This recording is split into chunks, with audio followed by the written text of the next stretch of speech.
Splitting days.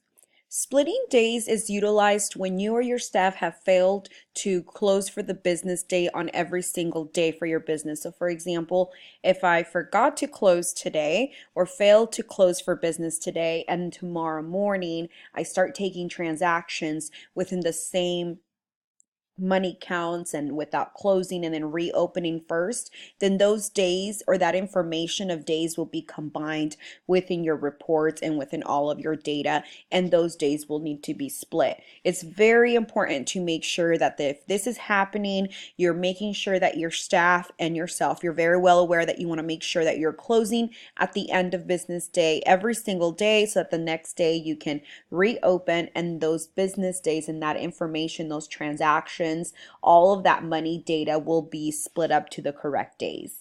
If your staff or yourself fail to do so, then you'll need to split your days. In order to split days, you'll need to come here to Manager.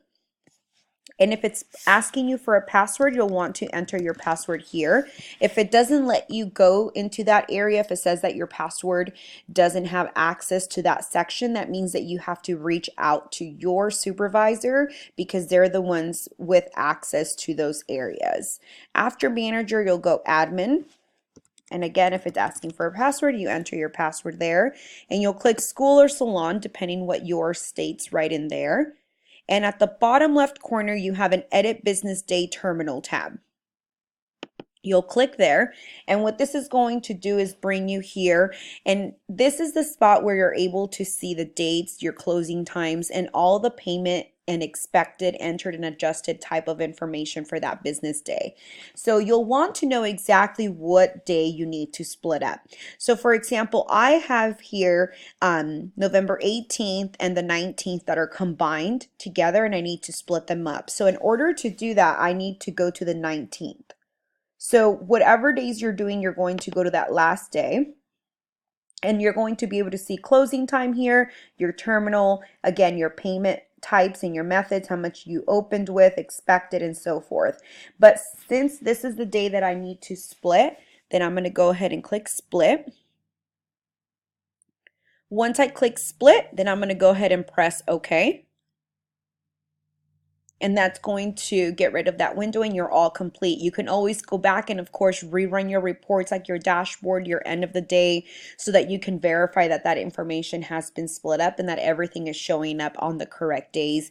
You can also come back in here and go back to those days if you needed to. So I can come here and look at the 19th or go back to the 18th and take a look at the information and make sure that it matches up to what I wanted it to. Again, rerunning those reports, reviewing that data is what you'll want to do there. And of course, you can come in here and split any other days that you might need to. You'll just want to follow those same steps again. So again, in order to get here, you need to be able to have access to Manager, Admin, and then your School or your Salon tab. Again, if you don't have access or your password doesn't work for that section, you'll want to reach out to your supervisor or your management, as they're the ones that will have access to that. Come down here to Edit Business Day Terminal. Select the days that you're looking at. So again, if I'm splitting two different days, I'm going to go to that last day. So if I'm splitting the first and the second, I'm going to select the second, select Split, and then press OK. So that's just a really quick overview of those steps, but make sure to restart the video and follow all the steps from the beginning if you are working on splitting something up. If you have further questions, remember you can always access your help tab. There you can go ahead and always call the 800 number for technical support at 1-800-967-0249. And you can always log in and review all of the online tutorials as this one, as well as all of the other documents that are in the system for you.